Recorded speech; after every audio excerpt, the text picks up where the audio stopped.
Hello, traders. FX Pip Collector here. Today is Thursday, September 18th, and this is my analysis for the US dollar yen, and we are on the 4 hour time frame. So, on the US dollar yen, we went down and broke that structure I've been talking about, but it instantly rejected it. That's a really bad sign. That means that it's probably going to end up making another wave to the upside, probably even going up and grabbing the liquidity from this high.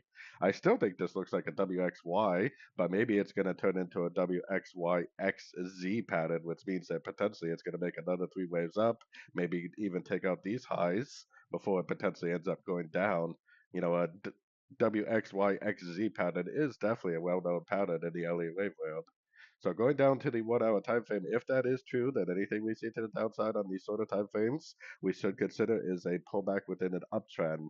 So definitely keep an eye on your Fibonacci retracement levels. I would personally like to see a more proper three-way pullback, something like that, down to a Fibonacci retracement level, and then a nice engulfing move to the upside for a nice long opportunity. So definitely keep an eye out for longs, especially with the fact that this is a rejection of structure, and there's probably a pretty good chance it's going to go up and grab that liquidity on the 4 hour time frame.